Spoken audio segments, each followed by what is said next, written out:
had its first day of competition in the shooting events at Chateau of the Paris Olympics, and Manu Bhaker became the first Indian to qualify for the final of an event at the Paris Olympics this year.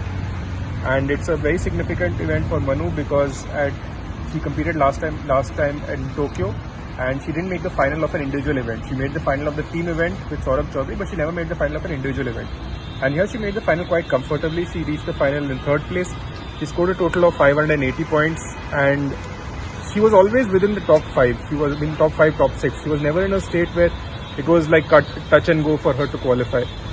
There was one moment of hesitation where she stumbled a little bit in the fifth series. She shot an 8, and that got her tumbling down. But right after she shot that, I saw her, calm down a little bit.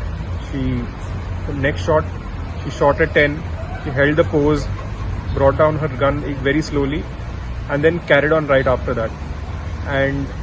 But Manu knows that her job is not done. She reached the finals of the Olympics, but she's had a similar situation in the Asian Games where she reached the final of the Asian Games in great form, and then she failed in the final. She didn't perform in the final. So Manu will know that she has to perform. It's a big event, biggest day, I think one of the biggest days of her career, and she'll want to be as perfect on that day as possible. I think how she performed here was significant because the shooting range in Chateau it was a little hot.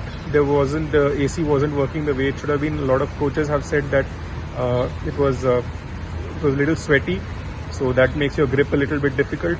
Manu was able to control it perfectly. She had a little bit of a stumble, like I said, in the fifth series, but she scored her 96. She got, after starting poorly, like with an 8. Not starting poorly, she got 2 10s and then she got an 8, but still after getting an 8, she was just able to stay composed enough to finish with a very respectable 96 in that series. Is very good, and it gives some perspective on like how the rest of the day went, because India didn't have the greatest of days. We have Sarabjot Singh and Arjun Shivam, both of whom were within the top 8 at one point in time, and both of them went out of the competition. Sarabjot especially will feel a bit of bad luck because he lost out on a place in the final based on his inner 10 score. He got one fewer inner 10. The inner 10 is like the center of the bullseye.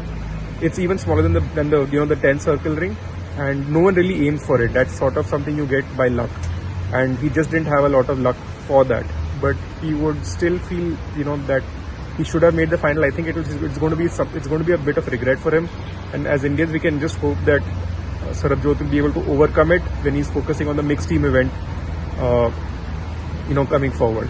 And we also had like the 10-meter mixed team event today in air rifle, and the best that an Indian did was reach the 6th place. That was 6th place finish with Ramita Jindal and Arjun Babuta, but they weren't able to make it to the medal rounds.